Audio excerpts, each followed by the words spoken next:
Hello, welcome to Water Sign Philippines. So, ito yung reading natin for Water Sign, Cancer, Scorpio, Pisces.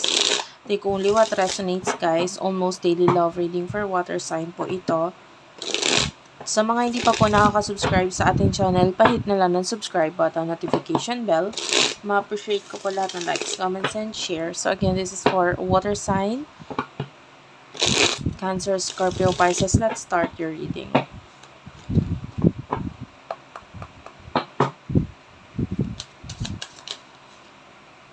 You know, we're the Sun, the King of Wands, and the Three of Pentacles. Okay, at the bottom of the deck is the Chariot. Oh, wow. Um, this is you, Cancer.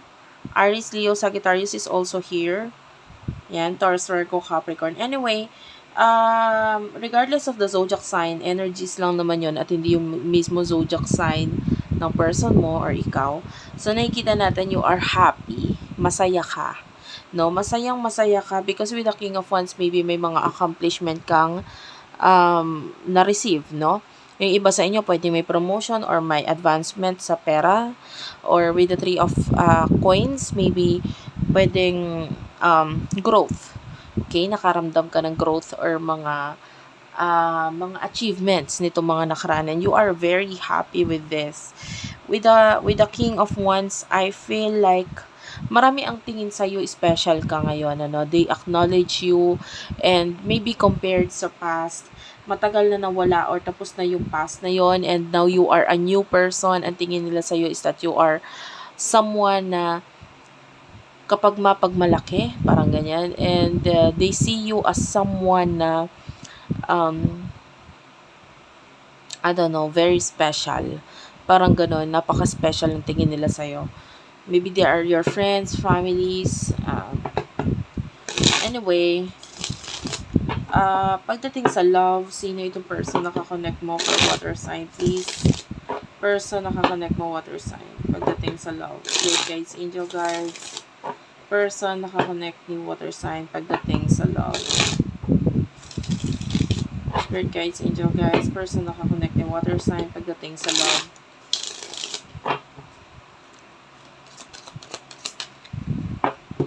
Okay, you do have here the Seven of Cups and the Hermit. Ayan. This is Cancer, Scorpio, Pisces, Virgo. Aries, Leo, Sagittarius is also here. If you are currently in a relationship, maganda yung sinasabi dito. Yung focus ng person na ito is to give you everything na kaya pa niyang maibigay. So, ngayon, minamanifest niya itong mga material things, etc. Kasi, iniisip niya na in the future may maibigay or may mai-present ako sa'yo. Okay? And with the Hermit, this person is not talking you about this, no? Hindi niya sinasabi, he or she is not telling you about the plan na magbigay sa iyo ng mga special things or whatever, pero willing kanyang gastusan. This person even wants to have marriage with you or maybe a deeper level of commitment with you. Yun din yung gusto niya. Gusto niya ng ganun. So, ngayon, inaayos niya yung sarili niya para may present niya yung sarili niya ng maayos sa'yo at maibigay niya itong mga hinihiling niya or gusto niyang maibigay sa'yo. Okay? And maybe also this person sees you as someone very special na parang hindi na siya nagtitingin or humahanap pa ng iba because ang gusto niya lang magbigay or ang mangyari is may bigay yung best para sa'yo. Okay?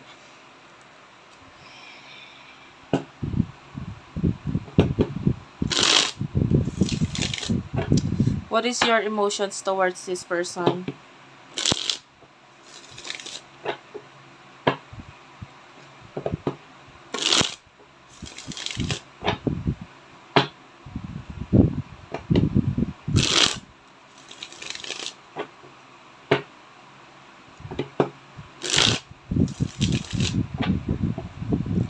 Thank you, Spirit Guides, Angel Guides. Emotions mo towards this person. We do have here the Death card, the Ace of Wands, and the Five of Swords. Bottom of the deck, we do have here the Seven of Pentacles. Okay, I feel like yung emotional para dito sa person na ito, is that you have a lot of passion with the Ace of Wands, kung ano man yung mga bagong nangyayari sa inyo. Actually, regarding the past, nilagay mo na lang ito sa past. Maybe past person. With the Five of Swords, parang hinayaan mo na lang itong past person na ito and you are concentrating dito with the new person. This could be the new person.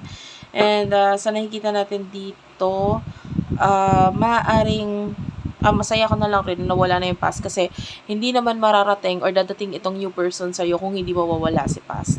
Okay? So, you are very happy and contented sa kung ano yung mga bagay na meron ka na ngayon. And also, with this person, masaya ka naman sa connection na meron sa inyo ngayon. Okay? And tell me about this person's emotions towards you. Emosyon niya para sa'yo.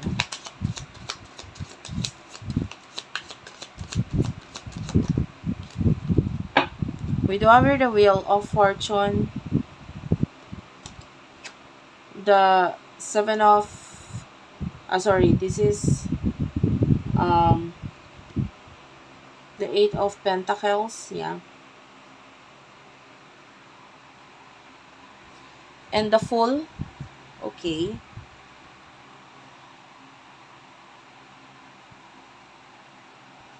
Anyway, remember I told you na ang focus ng person nito is maibigay niya lahat ng best para sa'yo and also material things. So, ngayon ang focus ng person nito is creating money, Gusto niyang mag-focus sa career, sa lahat ng makakapagpabigay pa sa kanya ng advancement or makakatulong sa kanya na para maibigay nga niya itong mga material, more on material na bagay ang gustong i-present ng person nito Ano siya? This person is full of surprises. This person is someone na parang ipaparamdam niya talaga sa yung special ka and you deserve the best. We do have the Wheel of Fortune. So, malaki na yung nabago dito mula sa person na ito simula nang magkatagpo kayo or magkita kayo. And then with the Fool, regarding sa emotions sa person ito, hindi kanya kayang mawala. Parang yung feeling niya, ikaw yung kailangan niya. Okay? And then, with the Six of Wands, yeah, this person wants victory sa connection na ito. So, ang plano nga niya is with the Justice card, i-present sa'yo yung sarili niya. Like, maybe, this person is also willing to, parang, ang tawag dito, willing din siya makipag-engage sa'yo. Yun nga. Yung parang a deeper level of commitment. Willing siya sa ganon. Kaya nag-iipon siya para maibigay niya sa'yo yun. So, let's talk about your future.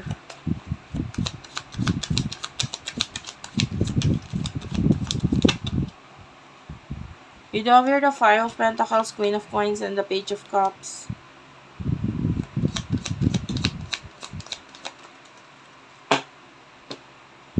We do have here the Three of Wands, the Six of Cups.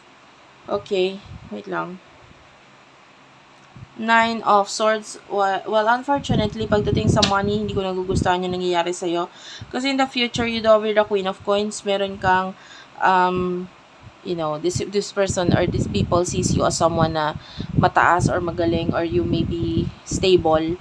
Pero I can see loss of money here with the Five of Pentacles. Pwedeng may mga pagkawala ng pera na mangyari or maranasan dito. So, be careful with the Page of Cups. Huwag ka masyadong magtiwala sa mga tao sa paligid mo. Maybe may someone na may mananarantado sa'yo. And we do have here the Three of Wands and the Six of Cups. Yeah, this could be a past person. Three of Wands. Regarding your person, this person is patiently waiting for you. Naghihintay lang siya. And, yeah. Nine of Swords. So, yeah, this is all about you being stressed, malungkot, maraming problema, and pwedeng yun nga maraming isipin because of money issues. So, yeah. That's it for now. Thank you for watching. Sana nakarelate kayo, nakaresonate kayo. Please do like and subscribe to our channel, Unicorn Princess Tarot, Madam P TV, Virgo Philippines, Tap It Hapon TV, Water Sign Philippines, Madam P Vlogs, Libra Philippines. I love you all, guys. Thank you for watching, and bye-bye.